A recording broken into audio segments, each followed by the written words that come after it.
America has a problem with stuff, and every couple of years or so, there seems to be a new trend that promises to help us deal with our stuff addiction. And probably the most iconic of these was the Marie Kondo era. But we're not folding our shirts like little pastries anymore, are we? So what happened?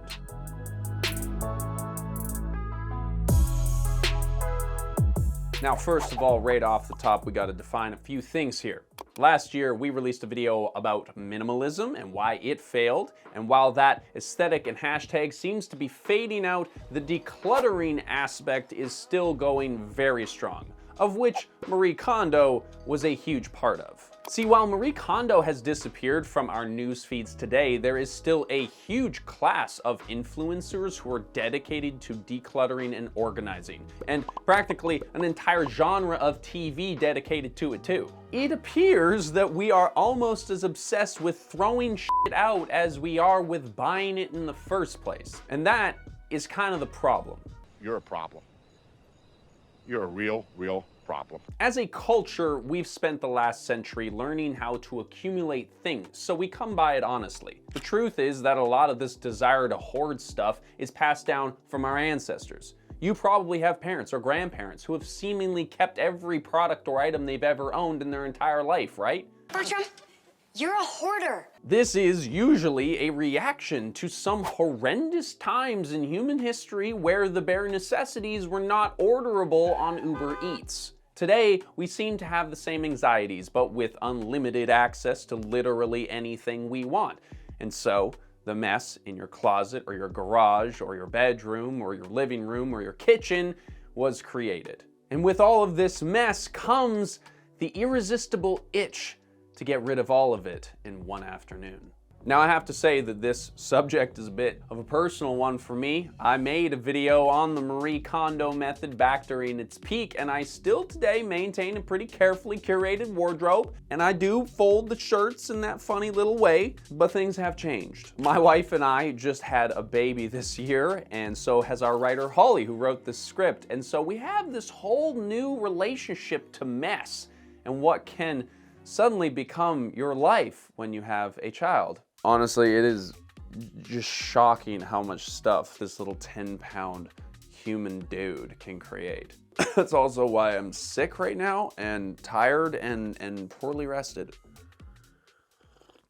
Speaking of mess and clutter, welcome to my literal laundry room. Normally, I might have concealed this reality from you, but my office is being renovated right now. As you may be able to see by the drying rack full of diapers, I am a new dad and I'm doing laundry like crazy. And True Earth came in clutch to make this sponsorship happen, but also to make my life a lot easier. I've been using True Earth laundry strips for years now, and I swear by them. All of their products come in these easy-to-ship, lightweight, cardboard, recyclable packaging. Pull out one of these strips, you can choose to do one load or two, or a half load if you decide that you want to do a smaller load in the way. And they just launched a multi-surface cleaner. The True Earth Disinfecting Cleaner Eco Strips clean super effectively without any unnecessary liquid or plastic or single-use bottles, and they're super easy to use. Just toss a strip into a spray bottle, add hot water, and shake. You can even just toss a half strip into your toilet or into a mop bucket to create some suds that way too. Our go-to product from True Earth lately though has been the baby fragrance-free option because we wash a lot of baby clothes because I'm a new dad. On top of all of this, they are a registered B Corporation and they are based local to me in Vancouver, British Columbia, which is awesome.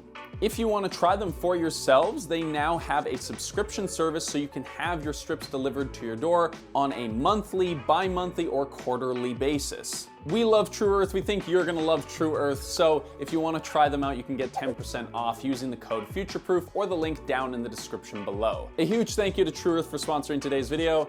Now let's get back into it. Now, over the years, we have come up with a lot of different methodologies to cope with this kind of decluttering task. Swedish death cleaning, for example, focuses on downsizing as you age. Then there's the 4-box method, the Becker method, the Peter Walsh method, the Fly Lady method, the Ohio method, the gray area method, and so on and so forth. But the most famous one, which captured the most mainstream attention of all of them combined was the Marie Kondo method, or the KonMari approach. It really started to take hold in 2014 when the organizing consultant Marie Kondo published The Life-Changing Magic of Tidying Up.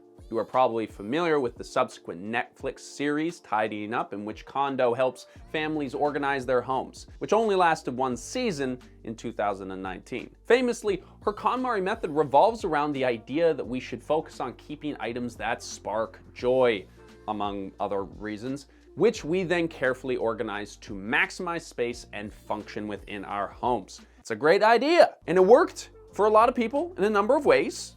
But we need to clarify some things because this is not, strictly speaking, minimalism. The two styles have been conflated often enough that KonMari has an entire page devoted to the difference. While minimalism focuses on elimination, her brand of tidying is about surrounding yourself with objects that you love, which is actually, I think, a hugely important and helpful distinction that helped a lot of people get the movement as popular as it was. But it wasn't just a good idea, right? Of course, it's all about timing. At the exact point that Marie Kondo's show launched, decluttering as a practice that required methods and research has been on the rise for years. But this series put it at the forefront of the minds of millennials in particular. Kondo's methods resonated with a generation that had too much stuff and too little space for it all. Too much stuff, not enough space. I felt this personally. It was the first time that we had the vocabulary and the cultural understanding that our childhood homes were filled with stuff all the time, and that it actually did make a difference having a tidy home. Through Marie Kondo, a lot of people learned that mess is a serious psychological deterrent. Clutter can create stress and reduce productivity and affect our relationships. And also, it just looks awful and it makes my brain hurt. Marie Kondo gave a generation of people who were just starting to have homes and stuff that they could really call their own, a way to redefine their relationships with the stuff that they were buying. For me personally, I think that this trend really did help me rewire my brain to understand that the stuff that I owned was often just arbitrary, acquired because somebody had given it to me, or I just bought it on a whim. And that was kind of in conflict with the identity that I was trying to build for myself in my mid-20s. We have to say, of course, that there is definitely a big difference between the original method Marie Kondo created and the KonMarification of trendy decluttering movements. One example of this is that Marie Kondo says her method should be a once-in-a-lifetime sort of thing. That could take anywhere from 6 months to over a year to complete. You shouldn't be decluttering year over year over year in this form. Marie Kondo's initial vision was really serious. It taught us to take this problem seriously and be proactive about dealing with it. However, that's not what gains clicks on the internet. The best way to make your movement viral is to condense it to its simplest form and give it to people whenever and however they want it. And today there are upteen books and blogs and podcasts detailing every variation of so-called tidyism that you can imagine. And the content creators love it too. You have people who are creating decluttering videos every couple of months at this point, and they're getting tons of views. So clearly we are also addicted to watching people decluttering their homes as well. And this is sadly the same trap that the Marie Kondo method fell into as well. The issue with decluttering in general is that it is a literal business. If you are a decluttering influencer of some stripe, you are financially incentivized to push your specific method above all others.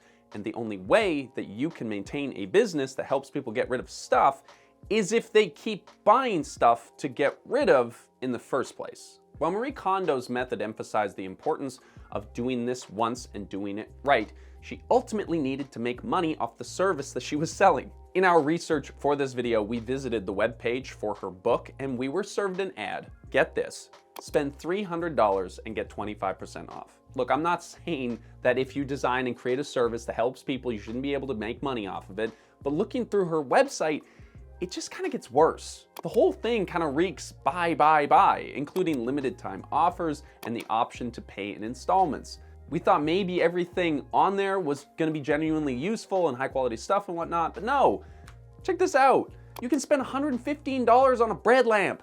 A bread lamp? Marie, what the hell is going on? I feel like I'm taking crazy pills! Now, of course, we are picking on Marie Kondo a bit here because she's the most prominent name in the game, right? This is exactly what the decluttering movement has become for most influencers. A major way of making bank. See, the thing is, people like Marie Kondo aren't just organizing consultants, they are social media experts who have found a formula to infect the mindset of a generation desperate for change. But that desire for change is almost always more powerful than the trend or the fad that forces it. And this is really the fundamental flaw with the decluttering fad, which is the fact that it is just that, a fad.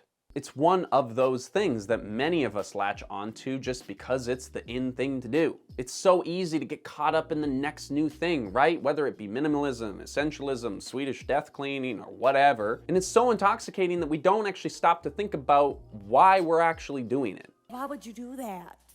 I don't know. You better stop saying you don't know. Mom, I'm serious. Don't look too deep here for a reason why I do anything, because I don't know. But this is the thing about fads, is that they aren't about thinking, they're about copying. While the better influencers will encourage you to adapt their methods to find what works for you, the sad truth is that that doesn't necessarily pay the bills. The decluttering concept relies on the constant evolving of trends and necessitates new stuff for your new look. It is so easy to get swept away by whatever methods and aesthetics are currently in. I was the guy who bought exclusively gray t-shirts because that's what Matt D'Avella was wearing. And now I'm trying to move away from the gray t-shirt thing. But when you're searching for that clean slate or that new you or whatever, it's easy to see something that looks good, that's well edited, that promises the kind of order and structure that you're craving, and then go out shopping to fulfill it. So when lockdowns hit, it's not surprising that former minimalists abandoned the movement and started sprucing things up with bold colors and personalization, which birthed the maximalist movement in response. And the sad truth is that one aesthetic or style or movement is not going to suit you for your entire life. You may have seen the recent news that Marie Kondo has kind of given up on keeping her home tidy because, get this, she had kids. And I gotta say, that's kind of validating for me, honestly, because like, I knew that having a kid was going to change the amount of stuff that we needed in our lives, but it is truly baffling. Matt D'Avella also has a kid now, and he also is not talking about minimalism anymore. And this is the thing, lots of people have kids. Like, billions of people have kids. And if you are one of the people who has a little chaos munchkin of your own, you are probably not going to reach the level of pre-kid Marie Kondo standards that were set for us. And that's okay. You're doing great.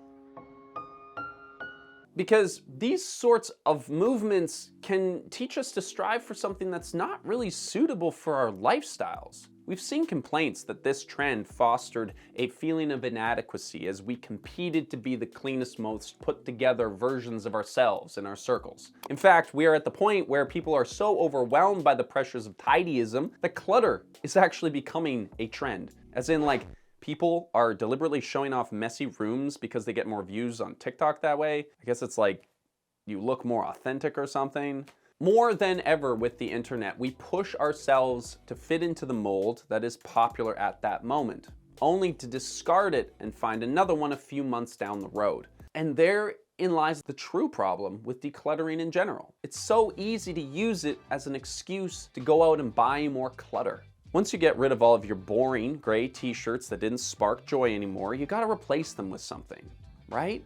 And there is a fine line between buying something quality that will enhance your life and making it a habit to be dissatisfied with what you already have in order to buy bread lamps to fill the void. For many people, decluttering has become a sort of routine, a sort of yearly or monthly, even daily cleanse where we throw out the old to make way for the new.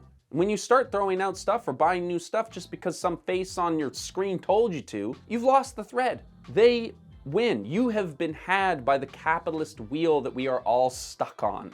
And decluttering cleverly disguised itself as the opposite. This seemingly anti-capitalist, countercultural movement actually became one of the status quo's biggest tools. The cleanse that justifies the binge. Now perhaps in a circular economy where high quality items can be exchanged and repaired and reused again and again, this would be okay. But our systems are just not prepared for it. Recycling is broken, landfills are filling up, and even our thrift stores are a huge part of the problem. We have done videos on the secondhand scene and a bunch of other videos about the corporations trying to get you to buy more stuff that you do not need. So if you are interested in learning more about this consumer world that we are stuck in and the stories that we find fascinating in it, make sure that you are subscribed to see more content every single week. Thank you so much. Bye-bye.